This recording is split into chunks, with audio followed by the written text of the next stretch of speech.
অনেকেই দ্বিধাদ্বন্দ্বে আছেন যে এই 2026 সালে সৌদি আরবে যদি লোড আনলোডের বিষয় আসেন তাহলে কি ভালো কিছু করতে পারবেন কিনা। ভাই, আমাদের বাংলাদেশ থেকে 80% এর মতন লোক আসে কফিলের বিষয়। কফিল মানে আপনার ফ্রি বিষয় আর কি।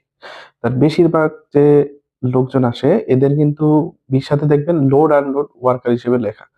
আপনার একটা সময় ছিল সৌদি আরবে কাজের অভাব ছিল না, লোক কম ছিল, এবং সৌদি আরব যখন আপনার দেখেন যে মালয়েশিয়া, দুবাই, কুয়েত, কাতার সবকিছু যে সময় ওপেন ছিল সবার জন্য, তখন কিন্তু এই সৌদি আরবে আসতে মাত্র মানে 2 লাখ, 2.5 লাখ, 3 লাখ টাকা পর্যন্ত নিত আর কি।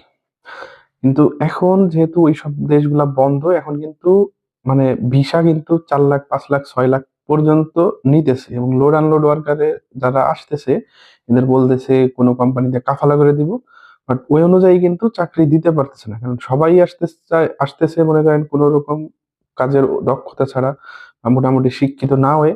তো যে সকল কথা বইলে নিয়ে আসে, যেরকম রেস্টুরেন্টে চাকরি দিবে, হোটেলে চাকরি দিবে, আপনারা দেখেন যদি কোনো ধরনের আপনার কর্মদক্ষতা না থাকে তাহলে কিন্তু আপনি কোনো হোটেলে একমাত্র ক্লিনার বাদে কোনো কাজই করতে পারবেন না। এবং ক্লিনারের মধ্যেও কিন্তু তাদের মনে করেন অবশ্যই একটা ভালো হোটেল হইলে স্মার্ট হওয়া লাগে, কথার মনে করেন যে কমিউনিকেশন স্কিলটা আপনার ভালো হওয়া লাগে আর কি। এরপরে কনস্ট্রাকশন কাজগুলোতে যেগুলারে আইনে দেয় বেশিরভাগ দেখেন 2 মাস 3 মাস করে কাজ করে। অনেক সাপ্লায়ার আছে যে বাংলাদেশি সাপ্লায়ার, এরা কিন্তু টাকা মাইরে দেয় আর কি।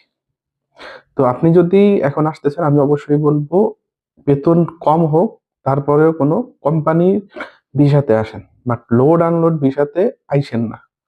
এটা আপনার জন্য কিন্তু সব থেকে বড় ভুল হইব আর কি।